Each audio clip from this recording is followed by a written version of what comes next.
이제 정말 짐스럽다고요? 저희도 체면이 있는데 계속 이런 식으로 사시면 어떡해요? 찰싹.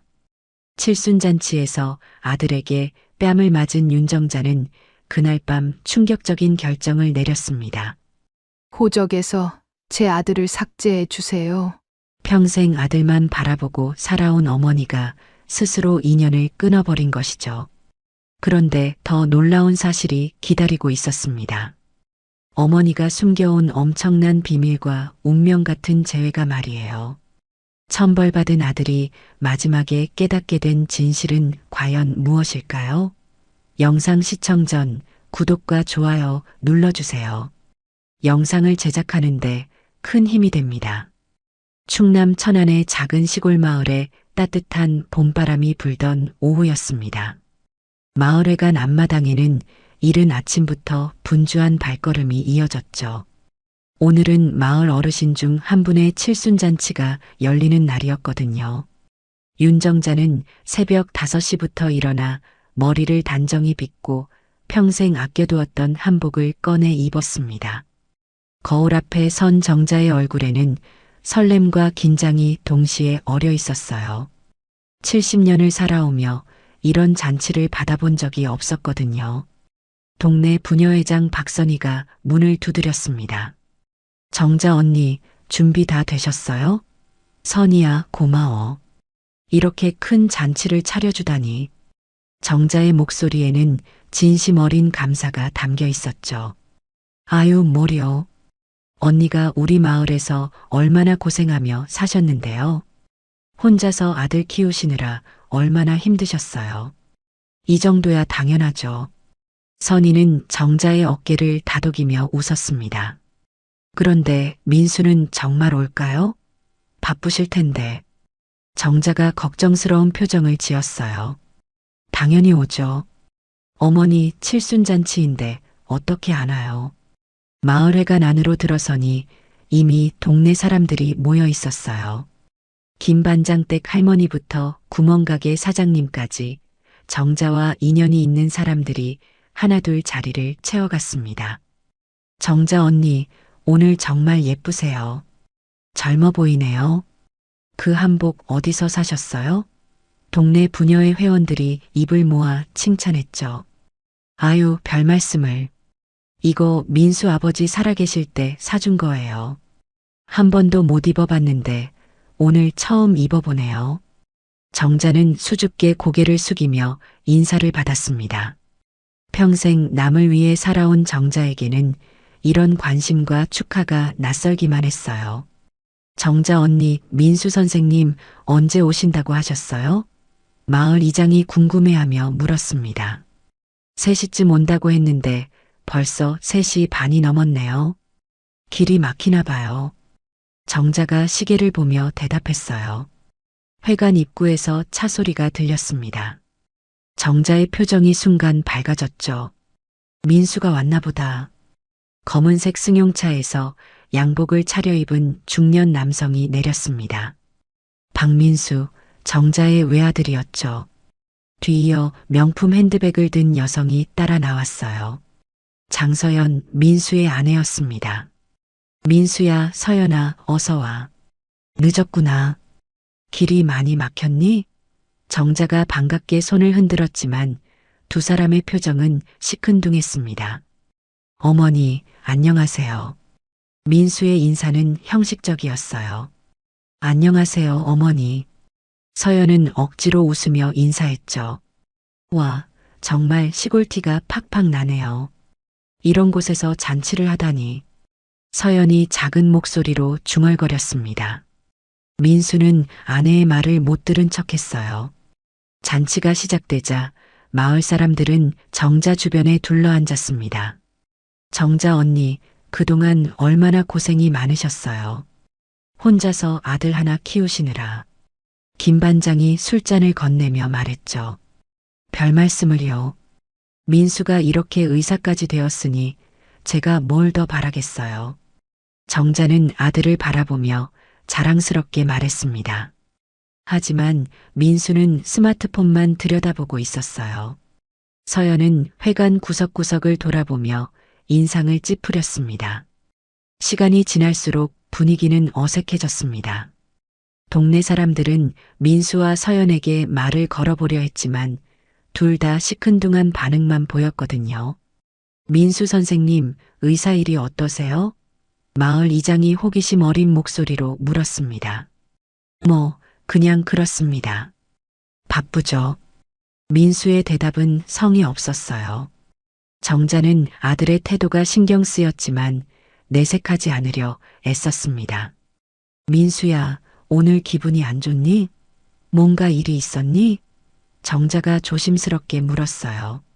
아니에요, 어머니. 그냥 좀 피곤해서요.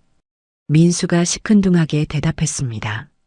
술이 나오자 분위기가 조금 풀어졌어요. 민수도 잔을 기울이기 시작했습니다. 하지만 술이 거듭될수록 민수의 얼굴은 붉어졌고 말투도 거칠어졌어요. 어머니, 솔직히 말씀드리는데 언제까지 이런 시골에서 사실 거예요? 이제 좀 편한 곳으로 가셔야 하는 거 아닌가요? 민수의 목소리에 짜증이 묻어 있었습니다. 나는 여기가 좋구나. 내가 나고 자란 곳이잖니. 정자가 조용히 대답했어요. 그런 고집이 문제라니까요. 요양원 같은 데 가시면 훨씬 편할 텐데요. 서연이 끼어들었습니다. 마을 사람들의 시선이 일제히 서연에게 쏠렸어요. 분위기가 싸늘해졌죠. 정자의 얼굴도 굳어졌습니다. 서연아, 오늘은 잔치날이니까 그런 이야기는 나중에 하자. 정자가 참고 말했어요. 하지만 서연은 멈추지 않았습니다. 어머니, 솔직히 말씀드리면 저희도 부담스러워요. 계속 이런 식으로 사시면. 회관안이 조용해졌습니다. 모든 사람이 숨을 죽이고 지켜보고 있었어요. 민수가 술잔을 3개 내려놓았습니다. 맞아요, 어머니. 이제 정말 짐스럽다고요. 저희도 체면이 있는데 계속 이런 식으로 사시면 어떡해요? 민수의 목소리가 회관 전체에 울려 퍼졌어요. 정자의 눈빛이 흔들렸습니다. 평생 아들만 바라보고 살아온 정자에게는 충격적인 말이었거든요. 민수야, 술 그만 마셔. 오늘은 잔치날이야. 정자가 떨리는 목소리로 말했습니다. 술에 취한 민수는 더욱 흥분했어요. 어머니가 항상 그러시잖아요. 내 말은 안 듣고 자기 고집만 피우고. 이제 정말 한계예요. 민수가 일어서며 소리쳤습니다. 마을 사람들은 당황해서 어쩔 줄 몰랐어요. 박선희가 일어나서 말려보려 했지만 이미 늦었습니다. 민수의 손이 정자의 뺨을 향해 휘둘러졌어요. 찰싹! 회관 안에 소리가 울려 퍼졌습니다. 정자는 뺨을 감싸고 그 자리에 멈춰 서 있었어요. 마을 사람들은 충격에 빠져 아무 말도 할 수 없었습니다. 잔치는 순식간에 침묵으로 얼어붙었습니다. 정자는 천천히 고개를 들어 아들을 바라봤습니다.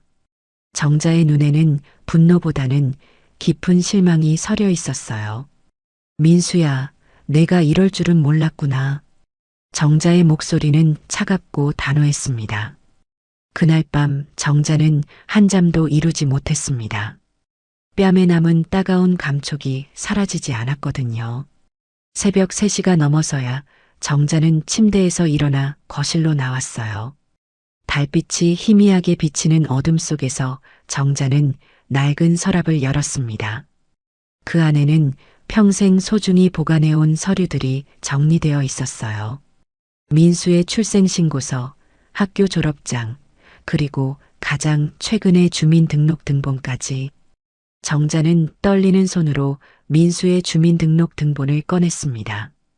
박민수, 아들의 이름이 또렷하게 적혀 있었어요.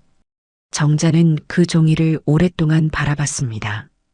이 아이를 위해 평생을 바쳤는데 정자의 눈에서 눈물이 떨어졌어요. 하지만 정자의 마음은 이미 굳어져 있었습니다. 새벽이 밝아오자 정자는 외출 준비를 했어요. 평소보다 일찍 집을 나선 정자의 발걸음에는 결연함이 서려 있었습니다. 천안시청까지 가는 버스 안에서 정자는 계속 서류를 만지작거렸어요. 정말 이렇게 하는 게 맞을까? 잠깐 망설임이 들었지만 어젯밤 일이 떠오르자 다시 마음을 굳혔습니다. 시청 건물 앞에 도착한 정자는 한참을 서 있었어요. 지나가는 사람들이 신기한 듯 쳐다봤지만 정자는 신경 쓰지 않았습니다. 드디어 정자는 시청 안으로 들어갔어요. 호적 담당 창구를 찾아가는 정자의 걸음이 무거웠습니다. 어떤 일로 오셨나요?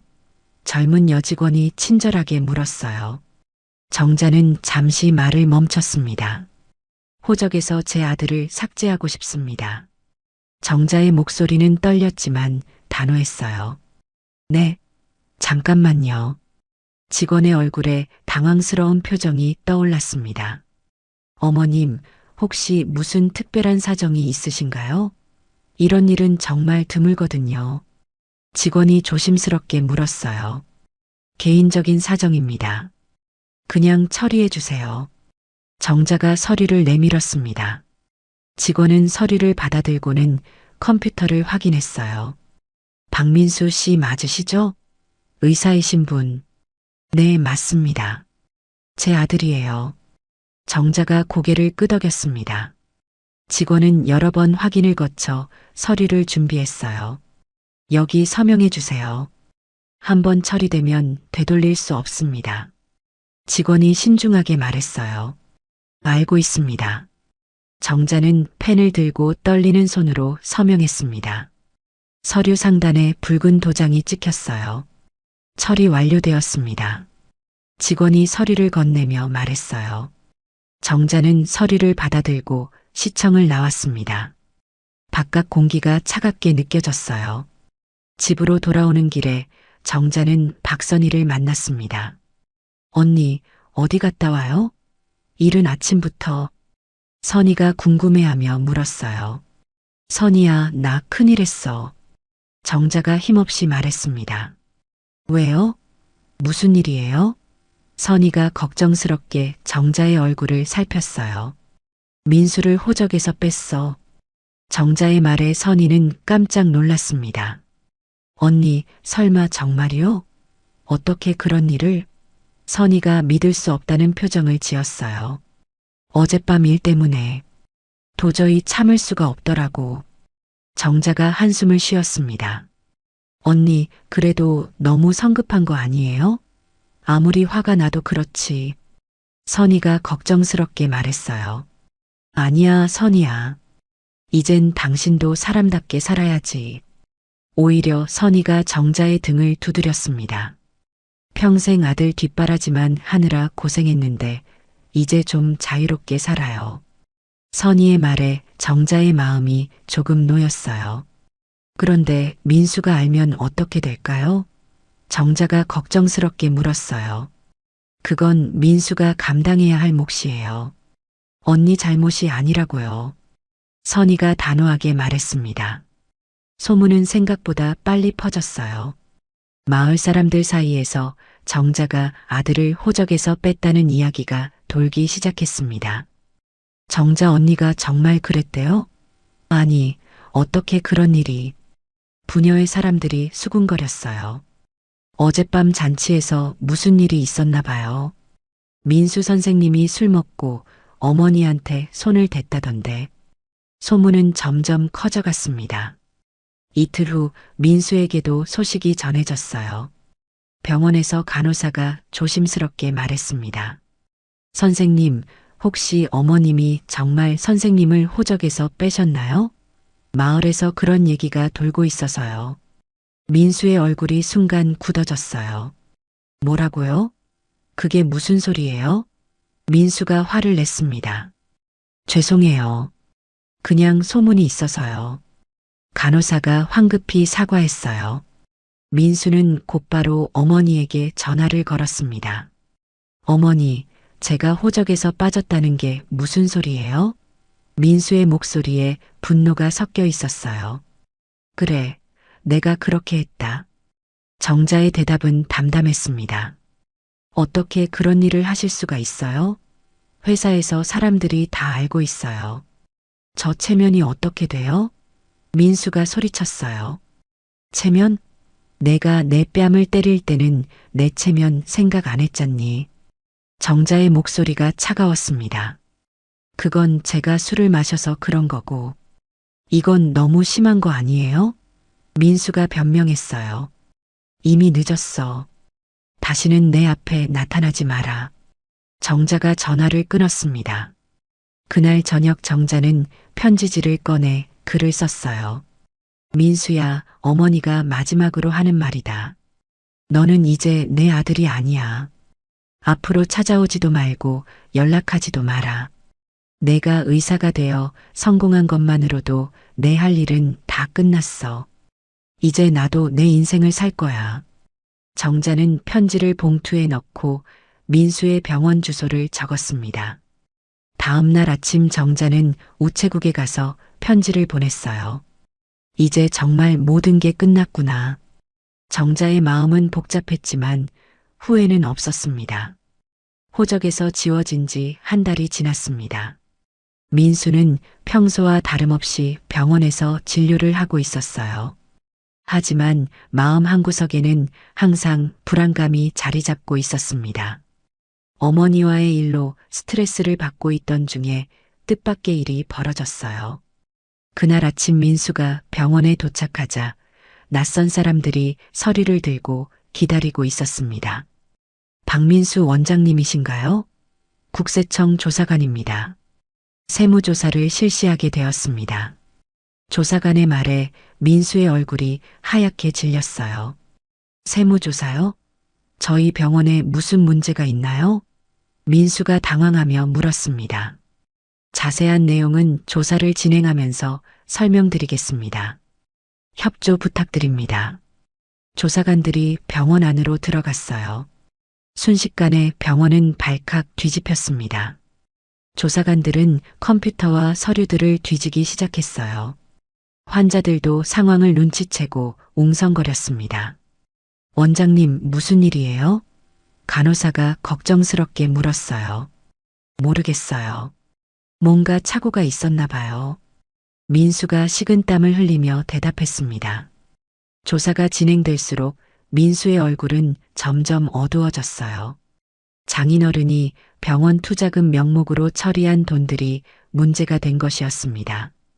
박 원장님, 이 부분에 대해 설명해 주시겠습니까? 조사관이 서류를 보여주며 물었어요. 그건 제 장인이 처리한 일인데요. 저는 잘 모릅니다. 민수가 떨리는 목소리로 대답했어요. 하지만 명의는 원장님으로 되어 있습니다. 책임을 지셔야 할 것 같은데요. 조사관의 말에 민수는 말문이 막혔습니다. 조사는 일주일간 계속되었어요.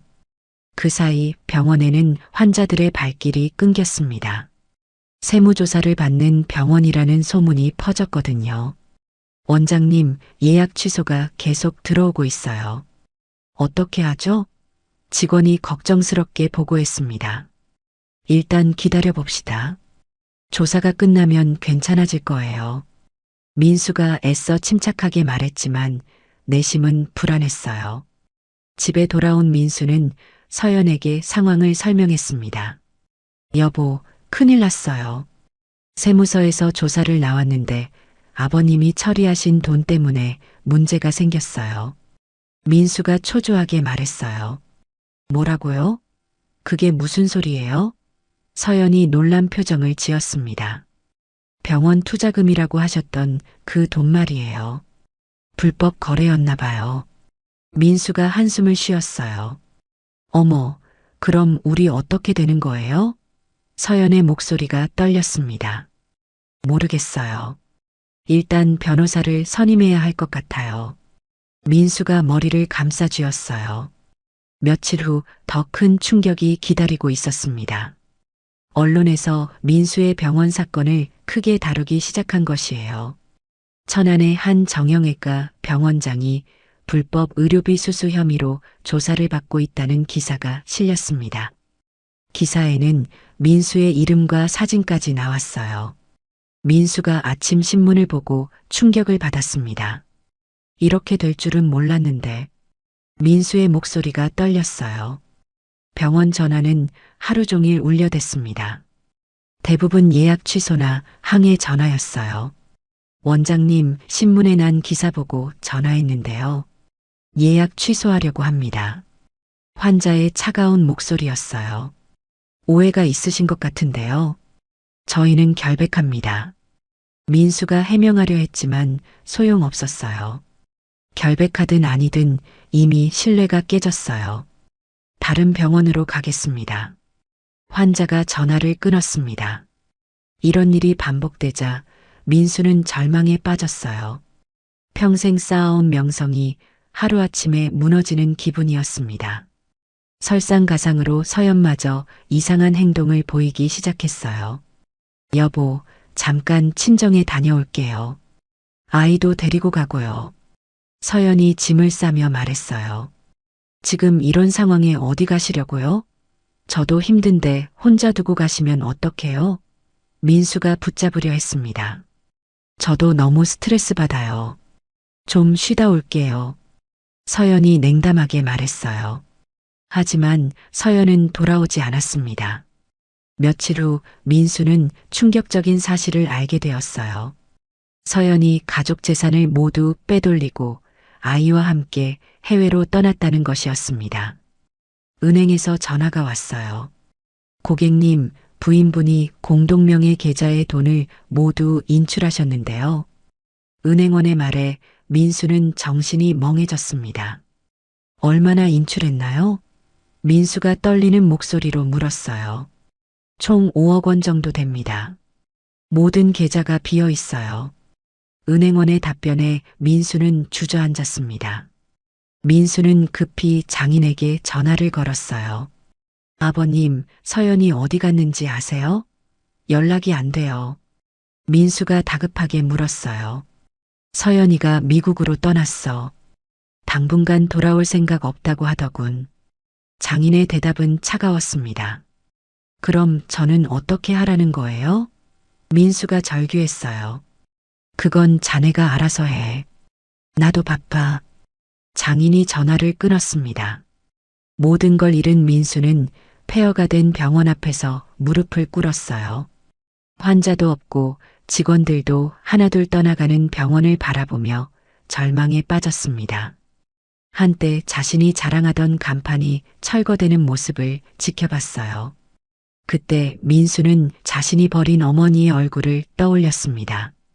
어머니, 제가 잘못했어요. 민수가 혼자 중얼거렸어요. 반면 정자는 마을 복지관에서 무료급식 봉사를 하며 조용히 살고 있었습니다. 정자 언니, 오늘도 수고 많으세요. 복지관 직원이 고마워하며 말했어요. 아니에요. 제가 더 보람을 느껴요. 정자가 환하게 웃으며 대답했습니다. 정자의 얼굴에는 평화로운 미소가 떠올라 있었어요. 정자는 매일 아침 마을 복지관으로 향했습니다. 무료 급식 봉사가 정자에게는 새로운 삶의 활력이 되었거든요. 오늘도 앞치마를 두르고 김치를 담고 있던 정자 앞에 낯익은 얼굴이 나타났어요. 어머님, 정자 선생님 맞으시죠? 정중한 목소리에 정자가 고개를 들었습니다. 중년 남성이 정자를 반갑게 바라보고 있었어요. 실례지만 누구시죠? 정자가 궁금해하며 물었습니다. 저 이도훈이에요. 선생님 기억 안 나세요? 남성의 말에 정자의 눈이 커졌어요. 어머, 도훈이구나. 이렇게 다 컸네. 정자가 반가워하며 손을 내밀었습니다. 그래요, 선생님. 정말 오랜만이에요. 도훈이 정자의 손을 잡으며 인사했어요. 도훈은 정자가 학창시절 아르바이트를 시켜주던 식당에서 일하던 학생이었습니다. 가난한 집안 형편에 대학 진학을 포기하려던 도훈을 정자가 도왔던 거죠. 선생님, 제가 의사가 된 건 다 선생님 덕분이에요. 도훈이 감사한 마음을 전했습니다. 아이고, 무슨 소리야. 내가 똑똑해서 된 거지 내가 뭘 했다고. 정자가 겸손하게 말했어요. 그때 선생님이 학비 도와주시지 않았으면 저는 대학도 못 갔을 거예요. 도훈의 목소리에 진심이 담겨 있었습니다. 그런데 여기서 뭐 하고 있어? 의사라면서? 정자가 궁금해하며 물었어요. 저 지금 요양병원 원장으로 일하고 있어요. 오늘 봉사활동 나왔다가 우연히 선생님을 만났네요. 도훈이 설명했습니다. 어머, 원장까지 되었네? 정말 대단하다. 정자가 자랑스러워하며 도훈을 바라봤어요. 선생님도 여기서 봉사하고 계시는군요. 도훈이 주변을 둘러보며 말했습니다. 응, 요즘 이게 내 일이야. 재미있어. 정자가 환하게 웃었어요. 두 사람은 봉사활동이 끝난 후 복지관 근처 카페에 앉았습니다. 선생님, 그런데 민수는 어떻게 지내요? 저도 같은 의사라 관심이 많거든요. 도훈이 조심스럽게 물었어요. 정자의 얼굴이 순간 어두워졌습니다. 그의 이야기는 하지 말자. 정자가 짧게 말했어요. 혹시 무슨 일이 있으셨나요? 도훈이 걱정스럽게 물었습니다. 그냥 연락을 끊고 지내고 있어. 정자가 시원하지 않게 대답했어요. 도훈은 더 이상 묻지 않았습니다. 대신 자신의 고민을 털어놓기 시작했어요. 선생님, 사실 제가 요즘 고민이 하나 있어요. 도훈이 진지한 표정을 지었습니다. 무슨 고민인데? 정자가 관심을 보였어요. 병원을 확장하려고 하는데 부지 문제가 복잡해서요. 좋은 땅을 찾기가 쉽지 않더라고요. 도훈이 한숨을 쉬었습니다. 어디쯤에서 찾고 있는데? 정자가 물었어요. 시내 쪽인데 교통이 편하고 접근성이 좋은 곳을 찾고 있어요. 그런데 가격도 만만치 않고 도훈이 걱정스럽게 말했습니다. 정자는 잠시 생각에 잠겼어요. 그러다가 무언가 떠오른 듯 표정을 지었습니다. 도훈아, 혹시 시간 있으면 우리 집에 한번 와봐. 정자가 갑자기 말했어요. 네. 왜요? 도훈이 궁금해했습니다. 그냥 와봐. 보여줄 게 있어. 정자가 의미심장하게 웃었어요. 이틀 후 도훈은 정자의 집을 방문했습니다. 선생님 왔어요. 도훈이 문을 두드렸어요. 어서 와, 도훈아. 들어와. 정자가 반갑게 맞이했습니다. 정자는 도훈을 거실로 안내한 뒤 오래된 서랍을 열었어요. 그 안에서 두꺼운 서류 봉투를 꺼냈습니다. 이게 뭐예요? 도훈이 궁금해하며 물었어요. 열어봐. 정자가 봉투를 건네며 말했습니다. 도훈이 봉투를 열자 여러 서류가 들어 있었어요. 가장 위에 있는 건 토지 등기부등본이었습니다. 이게 뭐죠?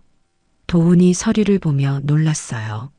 민수가 병원 개업할 때 내가 몰래 사둔 땅이야.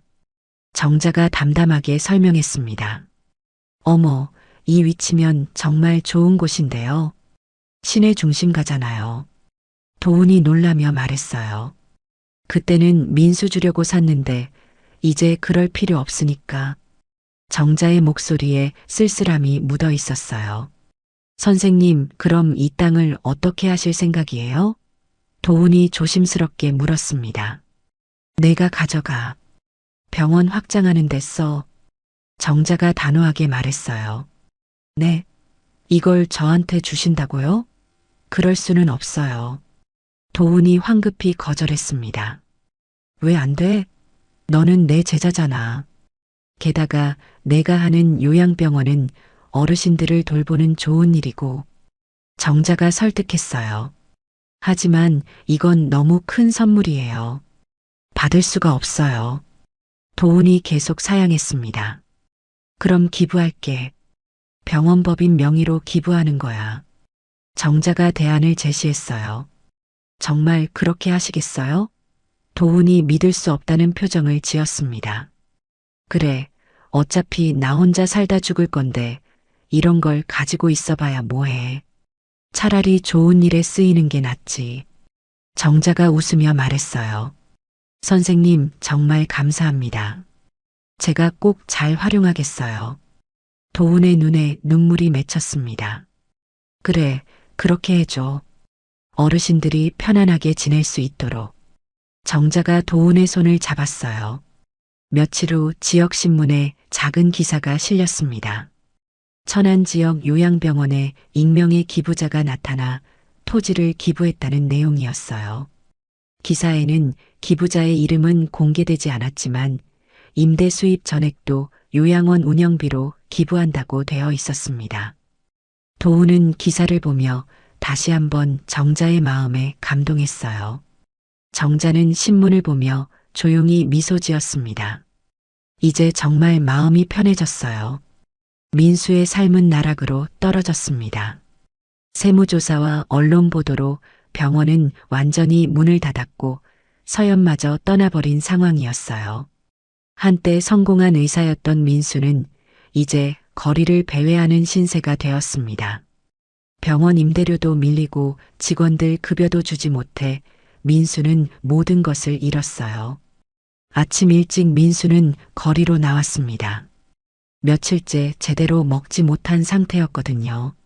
지나가는 사람들이 무료신문을 나눠주고 있어서 민수도 하나 받았어요.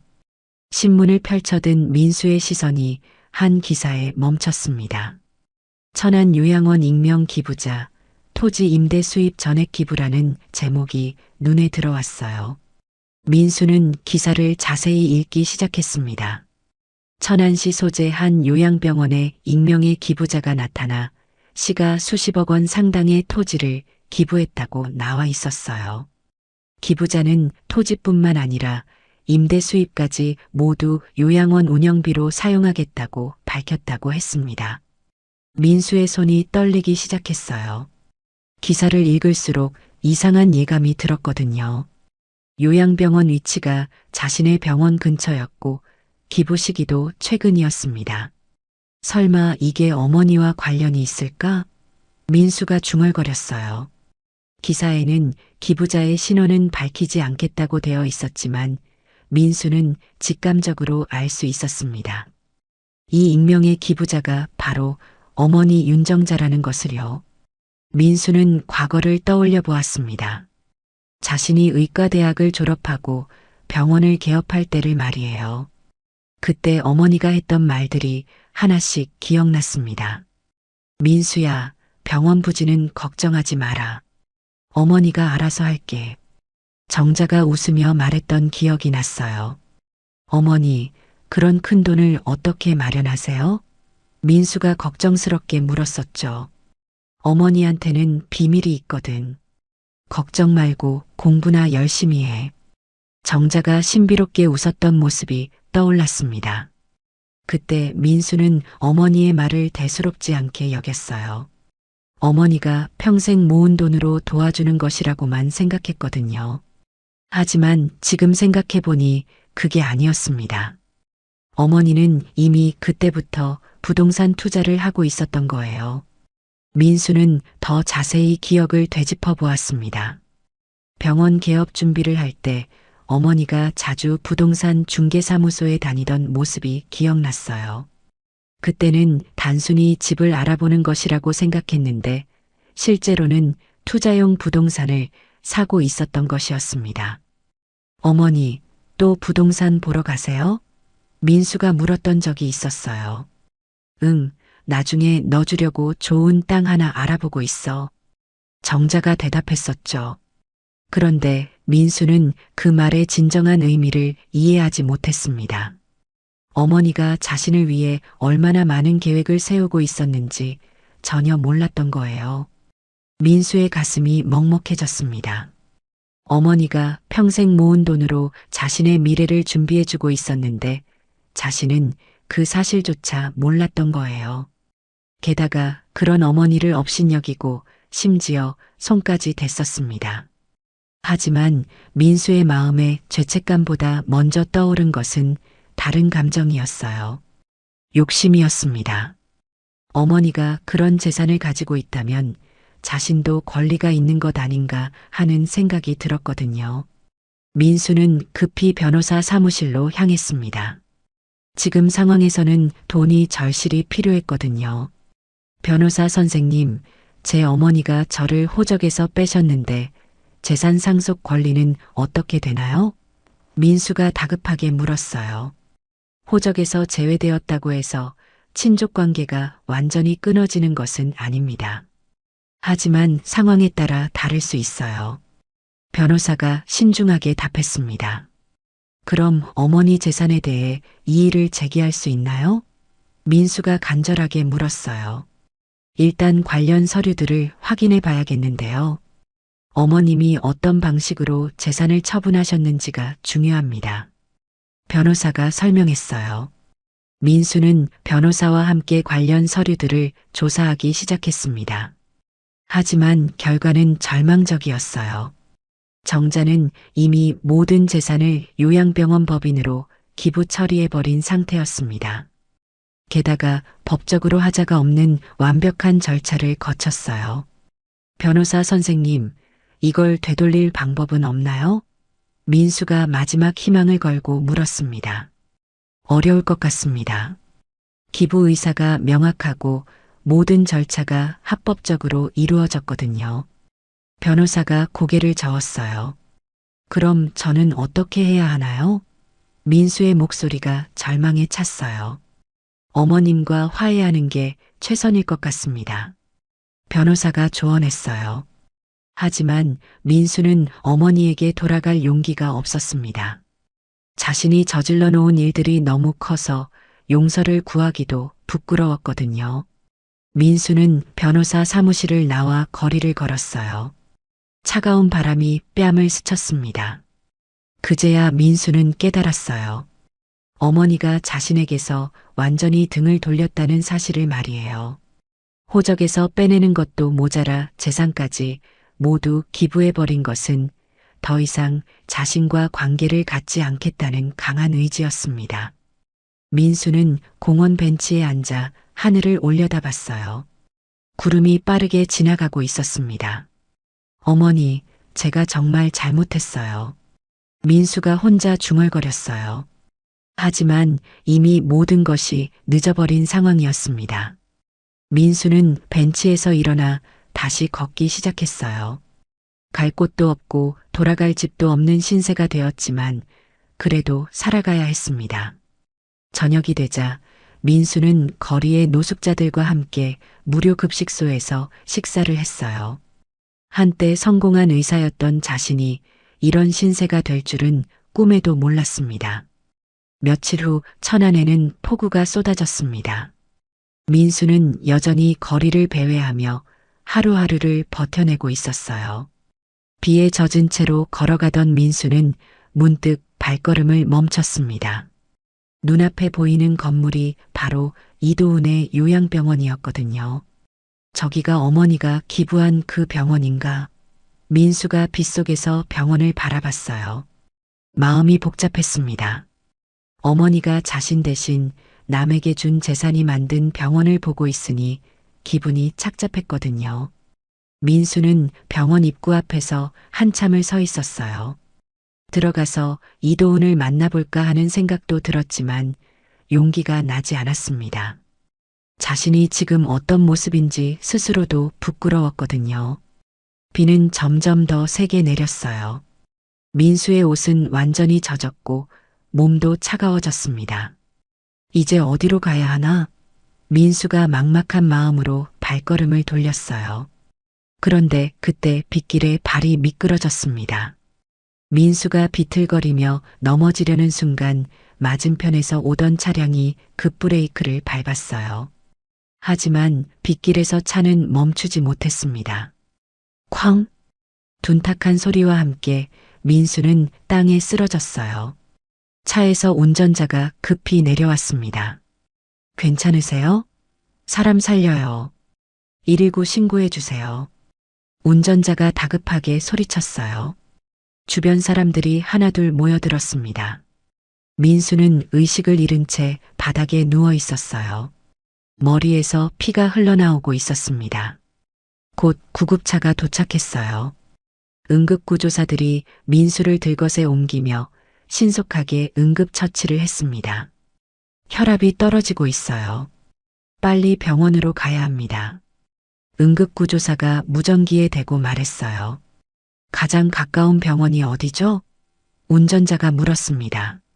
바로 앞에 있는 한마음 요양병원이 가장 가깝습니다. 응급구조사가 대답했어요. 아이러니하게도 민수가 실려간 곳은 바로 어머니가 기부한 그 요양병원이었습니다. 응급실에서 의료진들이 민수를 받았어요. 환자 상태가 어떻습니까? 이도훈이 급히 달려왔습니다. 두부 외상과 다발성 골절로 보입니다. 의식 잃은 지 30분 정도 됐어요. 간호사가 보고했어요. 일단 응급처치부터 하겠습니다. 도훈이 민수를 살펴보기 시작했어요. 그런데 환자 얼굴을 자세히 보던 도훈의 표정이 굳어졌습니다. 잠깐만요. 이 사람 혹시? 도훈이 놀란 표정을 지었어요. 환자 신원 확인됐나요? 도훈이 간호사에게 물었습니다. 지갑에서 신분증 확인했는데 박민수라고 되어 있어요. 간호사가 대답했어요. 도훈은 충격을 받았습니다. 박민수라면 정자 선생님의 아들이 아닌가? 도훈이 혼란스러워했어요. 그런데 왜 이런 모습으로 여기에 실려온 걸까? 도훈은 의문이 들었지만 일단 치료에 집중했습니다. 수술이 필요할 것 같습니다. 가족 연락처가 있나요? 도훈이 간호사에게 물었어요. 휴대폰 확인해 봤는데 비상 연락처가 없어요. 간호사가 대답했습니다. 도훈은 잠시 고민했어요. 정자 선생님께 연락을 드려야 할까? 하지만 두 사람이 연락을 끊고 지낸다고 했던 말이 떠올랐습니다. 그래도 이런 상황에서는 어머니가 알아야 하는 거 아닌가? 도훈이 결심을 굳혔어요. 수술은 제가 직접 하겠습니다. 그리고 환자 어머니께 연락드리세요. 도훈이 간호사에게 지시했습니다. 하지만 연락처를 어떻게 알아내죠? 간호사가 물었어요. 제가 알고 있어요. 도훈이 정자의 전화번호를 알려줬습니다. 수술이 시작되었어요. 도훈은 최선을 다해 민수를 치료했습니다. 다행히 생명에는 지장이 없었지만 회복하려면 시간이 필요한 상태였어요. 수술이 끝나고 도훈은 정자에게 전화를 걸었습니다. 선생님, 저 이도훈이에요. 도훈의 목소리는 침중했어요. 도훈아, 무슨 일이야? 이렇게 늦게 전화해서. 정자가 궁금해했습니다. 선생님, 민수가 교통사고를 당해서 저희 병원에 입원했어요. 도훈이 조심스럽게 말했어요. 전화기 너머로 정자의 숨소리가 멈췄습니다. 선생님, 괜찮으세요? 도훈이 걱정스럽게 물었어요. 민수가 어떻게 됐어? 정자의 목소리가 떨렸습니다. 수술은 잘 끝났어요. 하지만 아직 의식이 없는 상태예요. 도훈이 설명했어요. 내가 지금 갈게. 정자가 전화를 끊었습니다. 1시간 후 정자가 병원에 도착했어요. 도훈이 입구에서 정자를 맞이했습니다. 선생님, 이쪽으로 오세요. 도훈이 정자를 병실로 안내했어요. 중환자실 문을 열고 들어서자 민수가 침대에 누워 있었습니다. 각종 의료 장비에 연결된 채로 말이에요. 정자는 문 앞에서 발걸음을 멈췄어요. 선생님, 들어가세요. 도훈이 정자의 등을 살며시 밀었습니다. 정자는 천천히 민수에게 다가갔어요. 침대 옆 의자에 앉은 정자는 아들의 얼굴을 바라봤습니다. 민수의 얼굴은 많이 야위어 있었어요. 그때 정자는 민수의 손을 보고 놀랐습니다. 손이 거칠어져 있고 옷도 남루했거든요. 이 아이가 어떻게 이런 모습이 됐을까? 정자의 마음이 아팠어요. 분명 화나고 원망스러웠지만 이렇게 아들이 아픈 모습을 보니 마음이 약해졌습니다. 정자는 민수의 손을 조심스럽게 잡았어요. 차가운 손이 정자의 따뜻한 손에 닿았습니다. 그 순간 정자의 눈에서 눈물이 흘러내렸어요. 아무리 미워도 내가 낳은 자식인데. 정자가 혼자 중얼거렸습니다.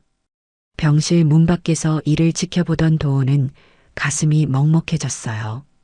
어머니의 마음을 이해할 수 있었거든요. 정자는 밤새 민수 곁을 지켰습니다.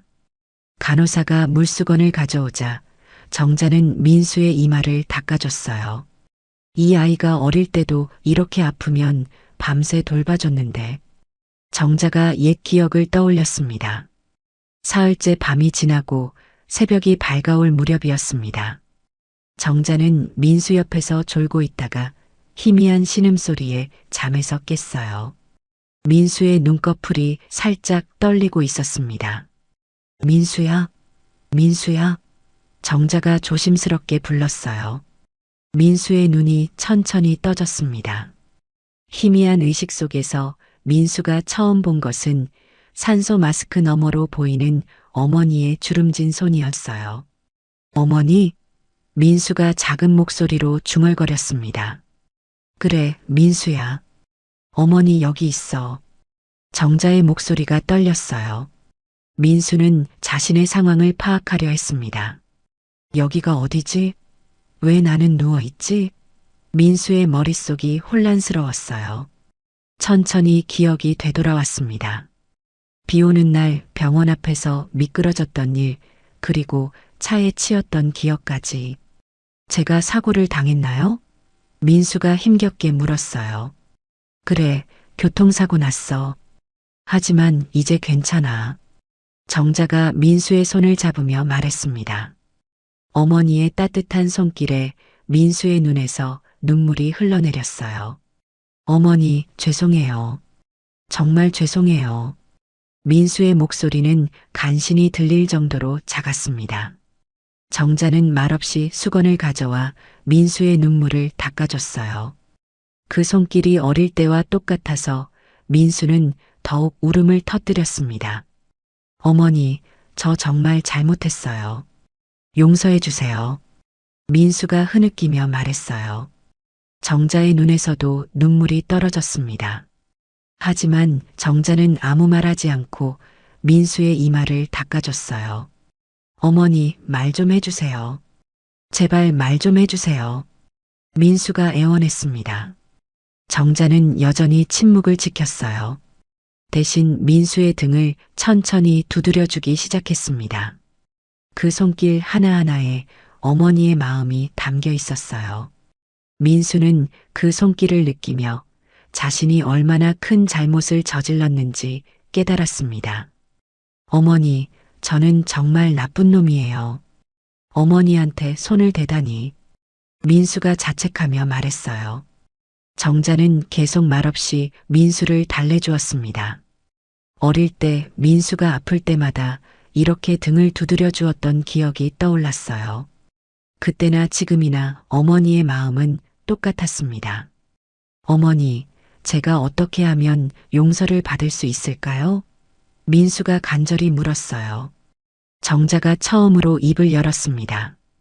용서받으려고 하지 마라. 그냥 사람답게 살아라. 정자의 목소리는 여전히 차가웠지만 예전만큼 냉랭하지는 않았어요. 네, 어머니. 저 이제부터 정말 달라질게요. 민수가 다짐했습니다. 말로는 쉽지. 정자가 씁쓸하게 말했어요. 아니에요, 어머니. 정말로 달라질 거예요. 제가 증명해 보일게요. 민수의 목소리에 진정성이 담겨 있었습니다. 정자는 민수를 바라봤어요. 아들의 눈에서 진심을 읽을 수 있었습니다. 하지만 쉽게 마음을 열 수는 없었어요. 너 지금 어떻게 살고 있니? 정자가 민수의 거친 손을 보며 물었어요. 그냥 하루하루 버티고 있어요. 민수가 솔직하게 대답했습니다. 일자리도 없고 갈 곳도 없어요. 다 제가 잘못한 결과예요. 민수의 목소리에 후회가 묻어 있었어요. 정자의 마음이 조금씩 누그러졌습니다. 아무리 미워도 내 자식이 이렇게 고생하는 모습을 보니 마음이 아팠거든요. 어머니, 제가 호적에서 빠진 것도 당연해요. 저는 어머니 자식이 될 자격이 없어요. 민수가 자책했습니다. 정자는 잠시 말을 멈췄어요. 그 말을 들으니 오히려 마음이 더 아팠습니다. 그때 병실 문이 열리고 이도훈이 들어왔어요. 민수가 깨어났다고 들었는데 다행이네요. 도훈이 안도하며 말했습니다. 선생님 고맙습니다. 민수를 살려주셔서. 정자가 도훈에게 고개 숙여 인사했어요. 당연한 일을 했을 뿐이에요. 도훈이 겸손하게 말했습니다. 민수는 도훈을 보고 놀랐어요. 이도훈? 정말 도훈이야? 어떻게 여기에? 민수가 의아해했습니다. 나는 여기 원장이야. 내가 여기로 실려온 거지. 도훈이 설명했어요. 그러고 보니 여기가 그 요양병원이구나. 민수가 깨달았습니다. 맞아. 정자 선생님이 기부해 주신 덕분에 병원이 크게 확장됐어. 도훈이 감사하게 말했어요. 민수는 충격을 받았습니다. 어머니가 자신을 구해준 병원이 바로 어머니가 기부한 병원이라니. 운명의 장난 같았어요. 어머니, 제가 이 병원에서 치료받는 게 맞나요? 민수가 미안해하며 물었어요. 환자는 환자일 뿐이야. 정자가 담담하게 대답했습니다. 그 순간 병실 문 밖에서 박선희가 고개를 내밀었어요. 언니 괜찮아요? 선희가 걱정스럽게 물었습니다. 선희야 들어와. 정자가 손짓했어요. 선희는 병실로 들어와 민수를 보았습니다. 민수야 정신 차렸구나. 다행이네. 선희가 안도하며 말했어요. 선희 고모 안녕하세요. 민수가 어색하게 인사했습니다. 선희는 정자와 민수가 대화하는 모습을 지켜보며 감격했어요. 도훈과 선희는 병실 밖으로 나가 조용히 이야기했습니다. 하늘도 결국 모정을 이길 수는 없구나. 선희가 눈시울을 적시며 말했어요. 정말 그렇네요. 어머니 사랑은 정말 위대한 것 같아요. 도훈도 감동하며 동의했습니다. 병실에서는 정자와 민수가 조용히 대화를 나누고 있었어요. 세상에서 가장 단단한 벽 같던 어머니의 마음이 마침내 무너지기 시작했습니다. 정자는 오랫동안 민수의 등을 두드려 주었어요. 그 손길에는 용서와 사랑이 담겨 있었습니다. 2달 후 민수는 완전히 회복되어 퇴원할 수 있게 되었습니다. 퇴원 수속을 밟으며 민수는 도훈에게 물었어요. 원장님, 제가 앞으로 어떻게 살아야 할까요? 민수의 목소리에는 진심 어린 고민이 담겨 있었습니다. 내 마음대로 해. 하지만 이제는 남을 위해 살아봐. 도훈이 조언했어요. 그러고 보니 여기서 봉사활동을 할 수 있을까요? 민수가 조심스럽게 물었습니다. 정말로? 도훈이 놀라며 되물었어요. 네, 저도 뭔가 의미 있는 일을 하고 싶어요. 민수가 진지하게 말했습니다. 좋아. 한번 해보자. 도훈이 흔쾌히 동의했어요. 그날부터 민수는 요양병원에서 봉사활동을 시작했습니다. 처음에는 어색했지만 점차 일에 익숙해져 갔어요. 할아버지, 오늘 기분이 어떠세요? 민수가 환자들에게 다정하게 말을 걸었습니다. 젊은이가 참 친절하네. 고맙다. 할아버지가 고마워하며 웃었어요.